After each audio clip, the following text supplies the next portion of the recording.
the big deal is who makes the decision and what is their criteria for making it, because they'll do it one race and then go a race or two, and they don't do it, then they do it again. Somebody's got to make that decision, punching that button, and when do you punch it? The guys up front was racing each other really hard. The guys in the middle was racing each other. The guys in the back was racing each other, and everybody was running as a group. Years ago, when we'd run a road race, it was about like what experience you'd learn from racing a little bit on the highway, which we don't want to talk about that, you know. But okay, let's try this again, okay? Richard, we was both in Atlanta yesterday. You was on top of the truck, had a good view, and I was sitting on pit box watching all the excitement of two tires, gas only, and the cars running at each other on the pit road. But something different again, wasn't it? Another race. Me being on top of the truck, you can see all the way around that racetrack. It's always been good for that. That's the best place it is. It is for that, yeah. The racetrack itself lends itself to running 2 or 3 different groups. So watching a race or being in the race is probably the best racetrack that we go to, that the fans can see all the way around, and there's action all the way around the racetrack. It was certainly in between a normal race and a speedway race, I guess. It had the speedway package on the cars, and but they raced like maybe Darlington or Charlotte or something. They raced like it was the 10-lap heat race. Okay. I mean, the whole deal. But the guys in the middle and in the back was running as fast as the guys in the front. They run the first segment deal, and I guarantee everybody was on the same straightaway. And the deal there, when you use the draft, one car can get, you don't have to get in line. Yeah. Nobody has to help you. So it made racing a lot better. And the cars never get that close together like at Daytona and Talladega. They're just an inch or two apart. Down there, they're 3 or 4 foot apart. So it makes being able to maneuver the cars around. And one guy can maneuver a car around, but at Daytona and Talladega, you got to have a group to make it work. Yeah, you're right on that. But the surprising thing was when they threw the green flag, how close the whole field stayed together. And qualifying, of course, the Ford was I thought the best car, and they're the fastest car. They were the fastest. Well, they didn't get there first, but they stayed up front all day and seemed like they could pass a little bit better. But if the right car got the right situation, he could blow by them and clear. Right. And then they was sometime they'd get past, and then the other one cut right back down and go under him. Somewhat like Darlington is sometime, Richard. But I don't know of anything that's like that. Any track that would run. You got the drafting super speedway deal, and then you got the short track racing deal, all at one time. So to me, it was like a perfect way to race, because people could race each other as individuals instead of having to do it as a group. But they had there's 36 charters, but they had 39 cars, and some sponsors we hadn't seen before too, Richard. And of course, it's just about every week. A lot of the field has a different paint scheme. I can't keep up with it. I can't either. Even when I'm there, But so that means the marketing people are really having to work at it. They're working and getting new sponsors and stuff in, and that's good for the sport for sure. But me watching the race and stuff, the guys up front was racing each other really hard. The guys in the middle was racing each other. The guys in the back was racing each other, and everybody was running as a group. And it was one of the deals where I looked at the race and said, "Man, this is a 400-lap race, 400-mile race," and they're racing like it's the last lap. And what's the difference in running 8th and 10th or 15th? especially when there's 300 miles to go. But it made it interesting, that's for sure. They were some different people up front. You know, the 77 car, he didn't make no friends, but he was right there at the end. Golly, he was so close, you know, and that would have been called a big upset. I hate to say it that way, but it would have been, you know. And you know, Christopher Bell, he came from the mid pack. He led one lap, which was the last lap. No, I think he had won a lap or two. But you know, look on the book. I ain't got time to look on all okay, well, but anyhow, the deal was that it came down, and if you look back at some of the races at Atlanta, it's always been the last lap race. I mean, last year they run 3 abreast coming across. Oh yeah, the closest so finish they've ever had. A super weight race to watch, and it's interesting all the way through. It was a good day for the race, you know, and it probably would have been better for the fans if they'd started a little earlier, where they wouldn't have been caught in the dark looking for their car, you know, trying to get out. But if you look at the top finishers, most of them guys started 18th or 20th, you know what I mean? And the guys that started up front are 8th or 10th. You know, that's what made it interesting, because everybody that run in the race almost had a chance to win the race. It really fooled me, but it was really a good race. But then again, going back to the caution and freezing the field when they're coming to the checker flag. I don't know. The big deal is who makes the decision and what is their criteria for making it, because they'll do it one race and then go a race or two, and they don't do it, then they do it again. So I know they've got a strategy. Somebody's got to make that decision, punching that button, and when do you punch it? I can understand that if, say, on the back stretch and the cars up front start crashing, then I can see them throwing a caution because there's still guys way in the back. But when you come right down to the very end of the deal, and you're in the third corner, and there's nobody behind the cars that wreck, why do you throw the caution?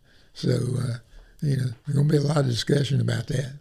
Yeah, I bet it was going on last night and still today, because the fans are really upset about it, and they have been inconsistent, Richard. Yeah. But it's. I'd hate to be with the man with my finger on the trigger or the button or the switch, or how they do it. But and it wouldn't be discussed. No, they ain't got time to discuss it. Got time to discuss it. Somebody has to make a decision, and then everybody has to go along with that decision. But I bet you the last 2 or 3 laps, there's 2 or 3 drivers up there said, okay, I'm not letting off no matter what. And they probably stuck to that, because it, on the last lap, there's a lot of position change. Changed, it really did.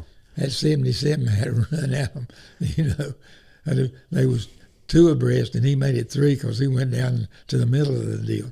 So everybody was really trying hard, that's for sure. Yeah, but, and they was...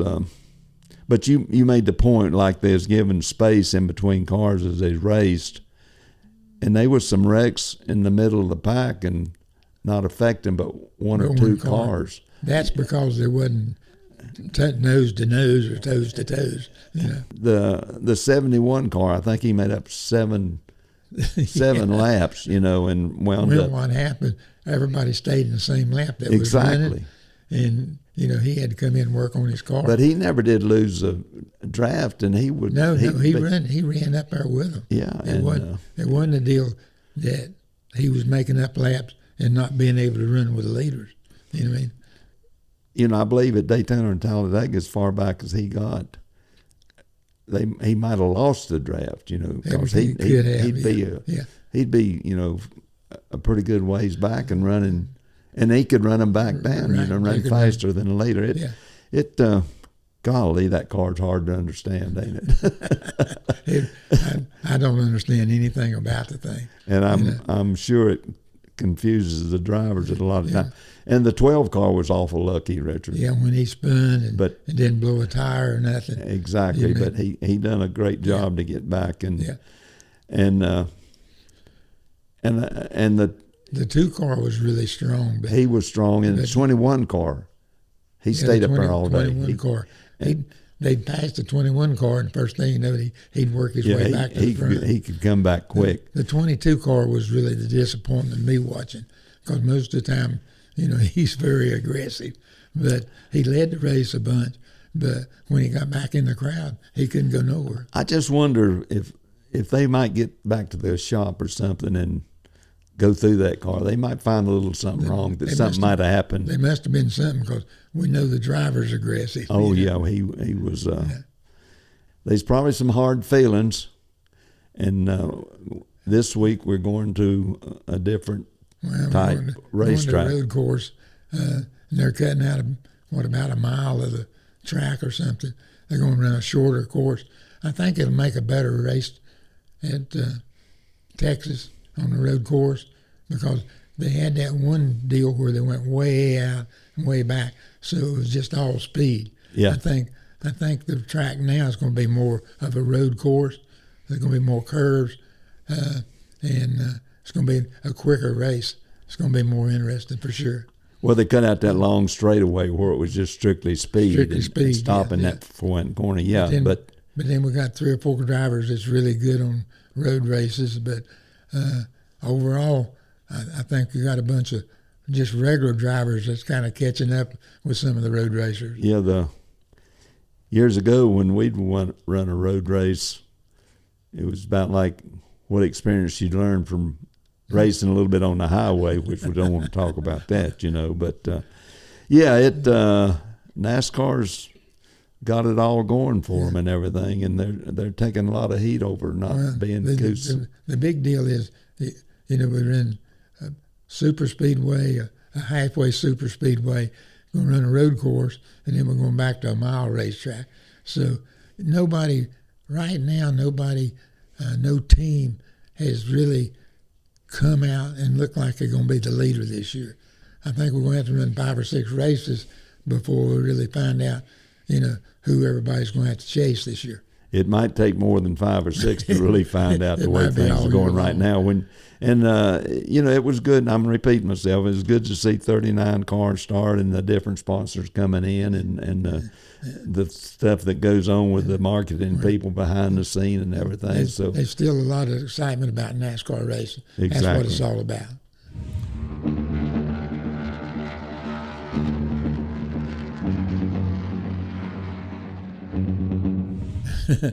A bunch of discussions about this, because one race they throw the flag, throw the caution. The next race they don't throw the caution. I can see them again. If you're in the middle of the crowd and have a wreck, I can see them throwing a caution. But if it's at the back end of the race that's running, I can't see them throwing a caution. So I'm glad I don't have to make that decision. Yeah, I'd hate to be the one to have to call that decision, but there was enough cars when they froze the field, they could have had another wreck coming to the caution, So that would have really been exciting. I don't know. They've I'm sure they're working on it, but they do need to come up with a plan, a set plan.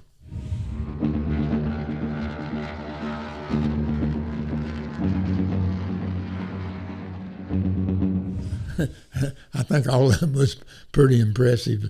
The way, I think everybody out there passed somebody. You'd pass a car. It was a very interesting race. Probably the most impressive car was, like Dale said, was the 77 car. But you got to look at the guys that finished up front all started in the back, so they worked their butt off to get to the front. Yeah, I'd have to say, I'd say the 77, and then what Blaney done after he had trouble. What he done, not getting caught with blowed tires and got back to the pits, and then I think him and the 77 had a little discussion after the race, and I don't know what was said there, but it probably will never come out.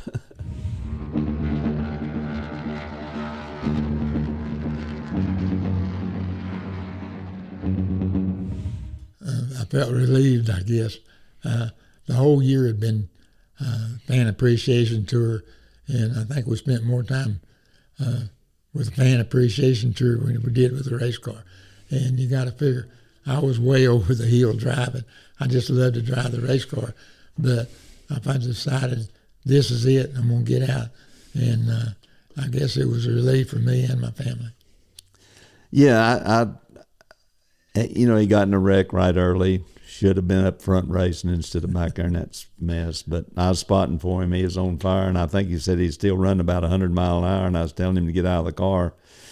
It was still burning. He drove up to a fireman, and he wanted an autograph instead of putting the fire out. But we got the car ready to take the white flag and the checkered, but I left and went home. It was a sad occasion for me because, I'd seen him race for a few years, and we didn't know exactly what would happen after that either, Neil.